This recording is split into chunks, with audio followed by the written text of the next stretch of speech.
So while discussing amplifiers, we made ourselves very clear that there are three basic types of amplifiers: the voltage amplifiers, the current amplifiers, and then we have the power amplifiers. So when we speak of voltage amplifiers and current amplifiers, they are more popularly known as small signal amplifiers, whereas the power amplifiers are called as large signal amplifiers. So there is a reason why they are the current amplifiers and the voltage amplifiers are called as small signal amplifiers, and the power amplifiers are called as large signal amplifiers. The terminology of being small or large is based upon the amount of power the amplifiers can handle. So when we speak of current amplifiers and voltage amplifiers, they are such amplifiers handle small amount of powers in the range of some microwatts or milliwatts. So the ability of these current amplifiers and voltage amplifiers to handle lesser amount of power gives them the terminology of being the small signal amplifiers. Let's say a voltage amplifier, most of the voltage amplifiers will see it will have a good amount of voltage gain, but the current gain is not so much. So altogether the power gain is so much less for such amplifiers. So it cannot drive a output device which requires enough amount of power to be driven. They can of course amplify the voltage level of the input signal. If you have a voltage signal at the input, it will definitely give you a higher voltage or a signal of higher magnitude at the output, but in terms of power they will still suffer because it may not guarantee a higher amount of current gain also. The current gain may be a very less to cause in total power gain of a very lesser amount. So they cannot drive a output device as such. Similar things can be talked about for a current amplifier. A current amplifier may give you a good amount of current gain, so that the current magnitude at the output is larger with respect to the input signal, but it may not guarantee that the in terms of voltage gain also it performs well, because the amplifier has been designed with emphasis or with the priority given to the gain in terms of current. The priority has been given to the current gain of the amplifier. So current amplifiers and voltage amplifiers, they comprise the segment of small signal amplifiers. To repeat it, because why they are called as small signal amplifiers, because of their small power handling capability, and also they have lesser power efficiency. We'll discuss what is power efficiency in the coming discussions, but they have lesser power handling capability and they have low amount of power efficiency. So that is the reason why we call the current amplifiers and the voltage amplifiers as small signal amplifiers. The topic which we are going to discuss in this chapter is about power amplifiers. That means we are going to emphasize upon the different types of amplifiers which are large signal amplifiers, not the small signal amplifiers, but they are large signal amplifiers. That means such amplifiers which have a larger power handling capability and they have a higher power efficiency. So that's why they are called as large signal amplifiers or power amplifiers.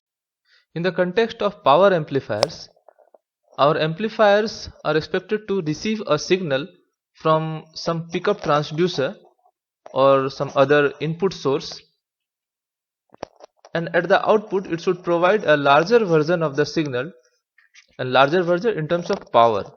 So it is expected to give a larger version of the signal at the output to some output device, to drive some certain output device, or to some another amplifier stage which will further amplify the signal. So here the pickup transducers may be the music player or some antenna. So the music player output or antenna output may serve as the input to the amplifier, which we require to amplify in our scenario. And what other input can be provided to such a amplifier is the output of a, let's say, microphone is a kind of transducer also only. So the output of a microphone may be in the microwatt or milliwatt range, which may not be good enough to drive a speaker so that we have a louder sound. So we need to power amplify the such signals. The output of microphone kind of transducers, those lie in the milliwatt or microwatt range. But if you want to drive a speaker to have a louder voice output, then what we need to do is amplify them in terms of power, so that the output power may range in some watts or some tens of watts. Then only they will be able to drive a speaker and we can have a louder voice at the output transducer, that is speaker. In small signal amplifiers, the main factors we were emphasizing were the linearity of the amplifier and the magnitude of gain. We were least bothered about the power handling capacity. We were least bothered about the power efficiency. We were not so concerned about how much of power output is made available at the output of the amplifier. But while we are in the context of power amplifiers, we are more concerned about how much of more power we can get at the output of the amplifier. So that we need to drive some output device or may serve as a good input to some further amplifier stage. Power amplifier circuits are used to handle large voltage signals at moderate to high current levels. That means when we are talking about power amplifiers, they can handle large voltage, and when the voltage they are handling is large, the current cannot be small. If the current is small for a larger voltage handling, then the power output, maybe the power handling gets lesser, because power is voltage multiplied by current. So if we want to have a power amplifier, it should perform well in terms of voltage amplification as well as current amplification. So when we speak of good power handling, we need to have amplifiers which have large enough voltage signal performance, as well as it should have moderate to high current amplification levels also. Then only they can serve as good power amplifiers. We cannot have amplifiers to be said as power amplifiers if they have good voltage gain and a very small current gain, or let's say vice versa, that is high amount of current gain and low voltage gain. Then overall power gain becomes less, and they can't be called as power amplifiers. To an amplifier to be called as a power amplifier, it must perform well in terms of voltage gain as well as current gain. Then only it will be giving you a good amount of power gain, and we have a good power handling capability for that particular amplifier, and then we can tell that amplifier is a power amplifier. So for the sake of overall knowledge, we should keep in mind that the common base configuration of BJT serves to us with good current amplifiers. The common collector configuration serves with good voltage amplifiers, whereas the common emitter configuration of BJT provides us with BJT based amplifier circuits which serve as good power amplifiers, because for common emitter configuration of BJT, it produces amplifiers with good voltage gain and moderate to high current gains, and resulting into a good amount of power gain, and hence it serves as the common emitter configuration serves with good power amplifiers for our different applications.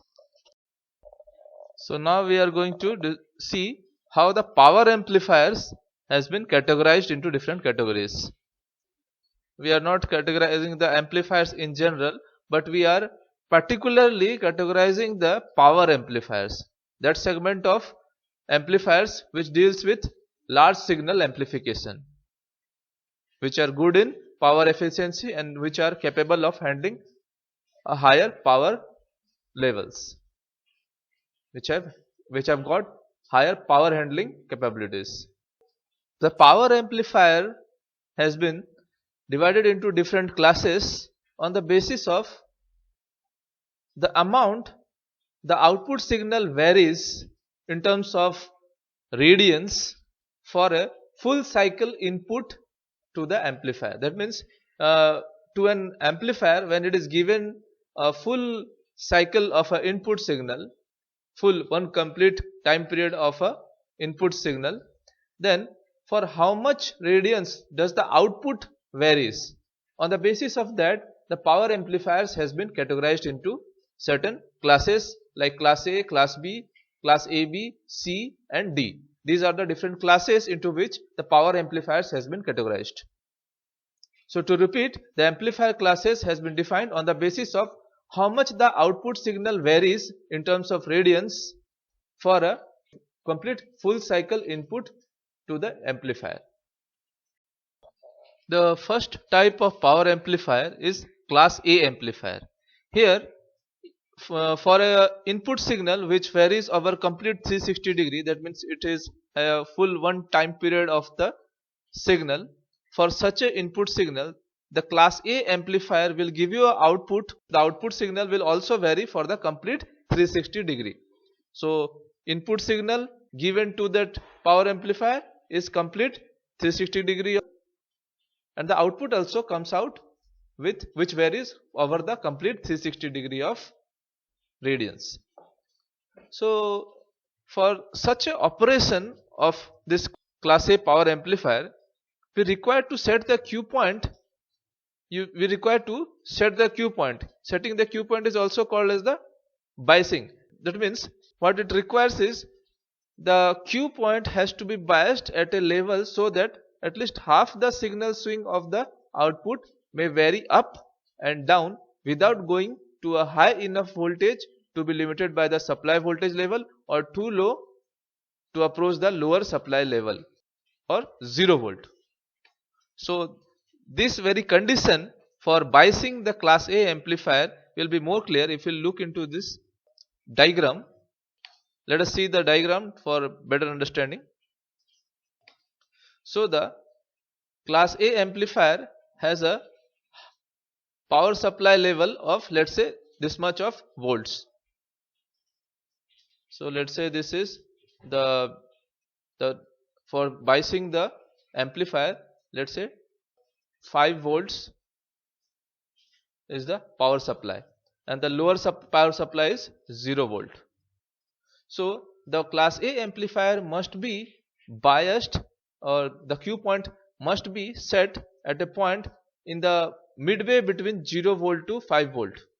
That means it must be biased somewhere around 2.5 volt, somewhere around 2.5 volt.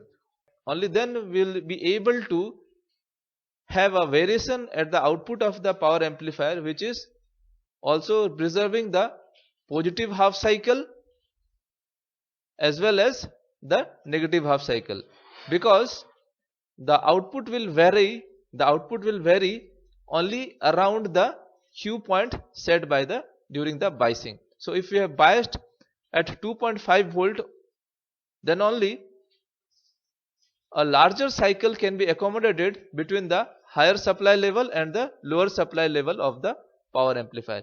If we get to set the power amplifier somewhere here, problems will arise, because in that case this will be the reference point, this being the Q point.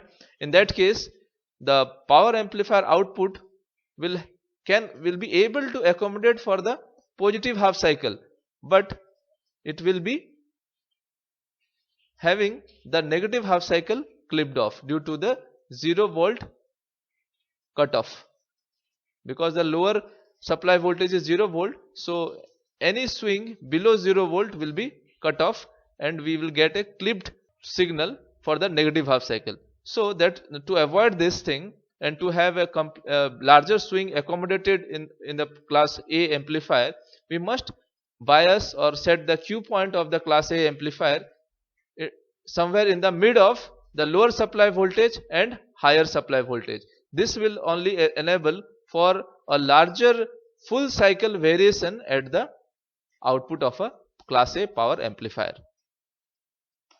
Similar things can be said if we are not able to bias the power amplifier somewhere here in the midway, which is a preferred thing. Suppose we happen to bias the power amplifier to have the Q point somewhere here.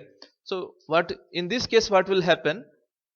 This will be the reference line. In that case, this will be the reference voltage around which the signal will try to vary. So in that case what will happen?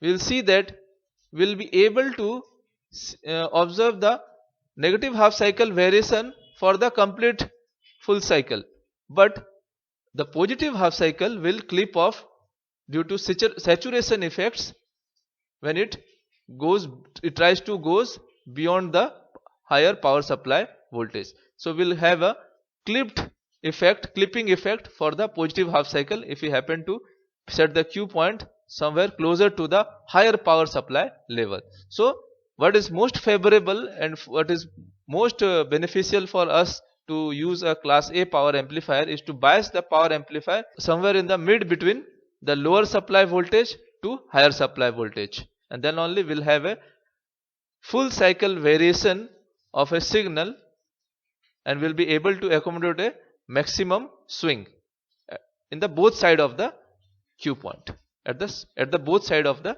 Q point. Now coming to the next type of power amplifier, which is class B power amplifier. A class B power amplifier circuit provides an output only for 180 degree of the input signal. That means if we provide an input to this power amplifier which varies for complete 360 degree variation, the output will only vary. So output will only vary for only 180 degree. The DC bias point for class B is set at 0 volt, with the output then varying from the bias point for a half cycle, because here the class B power amplifier has any way to provide only a 1 half cycle of variation. That means it has only 180 degree operation. So to accommodate the maximum swing, the best way to bias it is to bias it at 0 volt, so that a larger swing is accommodated by this class B power amplifier. To have a better understanding in terms of signal swing, let us see this diagram. So if we set, this is the biasing point for a class B power amplifier. So if we happen to bias the power amplifier, let's say here, what will happen? It will, suppose this is the supply voltage. This is the supply voltage, that is 5 volt. So in that case, it will cut off a part of, it will get clipped off a certain part of the cycle at the output. For a swing, for an input swing which was like this, the output will vary such that a certain part is clipped off due to the saturation effects because of the higher supply voltage that is provided to the amplifier. Due to the power supply level, higher power supply level, which is limited to only this, a saturation effect will take place, and a portion of the positive half cycle will be cut off if we happen to bias the power amplifier somewhere here. But preferably if we try to set the Q point at 0 volt for a larger signal, for a larger input signal also will be able to accommodate an output. We will be able to accommodate a output, because anyway we will have a in a class B power amplifier will have a 180 degree variation at the output. A class B power amplifier doesn't give an output which varies above 180 degree. So total variation is for only a 180 degree variation only. So definitely the output of a class B power amplifier is not a faithful reproduction of the input, because in class B power amplifier, even if we are providing a full cycle input, we are getting only half cycle output. Even for a full cycle input, we are getting only half cycle output. Suppose this is the input and we are getting an output of this sort. So that is why we can say the output of a class B power amplifier is not a faithful reproduction of the input.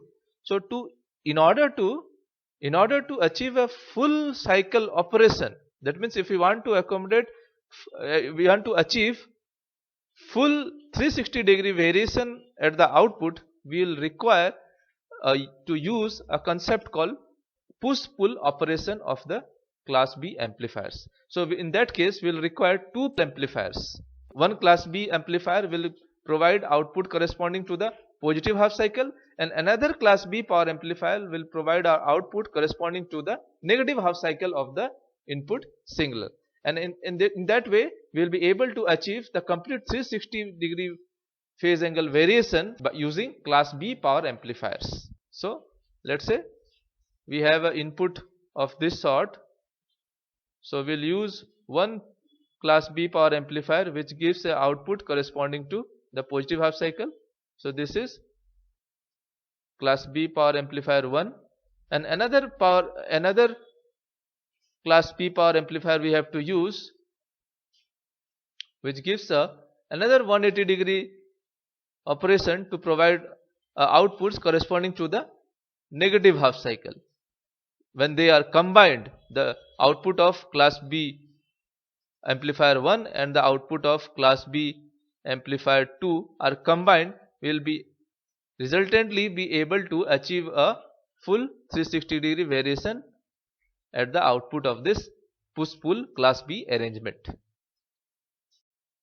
The next category of power amplifiers is class C power amplifier, which is biased for operation at less than 180 degree of the cycle and will operate only with tuned circuits or resonant circuits, and it will provide a full cycle operation for that particular tuned frequency or resonant frequency of that resonant circuit. And it is specially used in radio circuits, in the tuned circuits such as radio and communication based circuits, so which will require a full cycle operation only at a particular frequency only.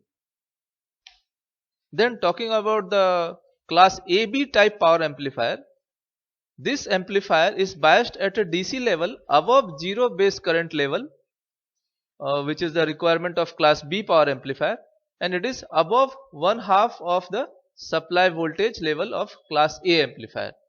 Its output varies for a phase angle in between 180 to 360 degree, and it is neither class A nor class B. And since it is still not providing the complete 360 degree phase angle variation at the output, it will again require the push-pull operation if you want to achieve the full cycle output at the output of the power amplifier arrangement, So we'll require a push-pull arrangement of the power amplifiers to achieve the complete full cycle at the output. For better power efficiency, the DC bias level is usually closer to the zero current level for better power efficiency requirements. The last type of power amplifier that we need to know about is class D power amplifier. This form of power amplifiers uses pulse signals. That means pulse signals are basically digital signals which are on for a small interval of time, and then it is most of the time off. Such signals are called as pulse signals or digital signals, and for those kind of signals these class D type power amplifiers are used. Using the digital sampling and hold technique, it is possible to recreate a full output cycle signal from small input signal chunks. The main advantage of using the class D type power amplifiers is that the power amplifier itself remains in on condition for very small intervals of time, and hence it gives us a very high power efficiency of performance of these amplifiers. Class D type power amplifiers have a typical power efficiency range around 90% or more. So we always see that whenever we study of power amplifiers, the texts say that the power amplifiers are such amplifiers which have a very high power efficiency. Let us try to understand what does power efficiency mean. What is how it is defined? So power efficiency of an amplifier. So power efficiency of an amplifier is defined as the ratio of power output to the power input. And in the case of power amplifiers, power input is mostly contributed by the DC power, not the AC power. So we have in total power input contributed from the AC signal which we need to amplify, and the DC power which is used to bias the amplifier. So there are two types of input which contribute to the total power input to a power amplifier. First is the AC signal that we need to amplify, and the second is the DC power supply which is used to bias the power amplifier. But the output power comes completely from the AC output signal, that is output of the power amplifier. So that is why most of the power amplifiers, how much power efficient they are, it depends so much on the quiescent point or the DC bias point of that particular power amplifier. To start off, let's say in class A type power amplifier, we DC bias to fix the quiescent point at half the maximum supply level, half the maximum supply voltage level. So this makes this class A type power amplifier to use a good amount of power even to maintain the DC bias voltage or DC bias quiescent point. Even when there is no input signal to be amplified, it is consuming, the class A type power amplifier is consuming a big amount of DC power. So this lets the class A type power amplifier to have a very lesser amount of power efficiency. The ratio of power output to power input is very less for class A type power amplifier. So for direct fed and series fed load, the power amplifier, the class A type power amplifier will have a efficiency of maximum 25%. Only when transformer connection to the load is applied, then only the class A type power amplifier power efficiency increases to about 50% or so. When we come to the class B type power amplifier, here we have the DC bias quiescent point located at the lowest voltage level, that is, it is biased at 0 volt, and so the power input is reduced so much because the power input from DC is so less. It is biased at 0 volt. So the DC power input is so very less. The input power is mostly coming from the AC power, from the AC signal that we need to amplify. So because of this, the class B type power amplifier has been seen to provide a maximum power efficiency which reaches to about 78.5%.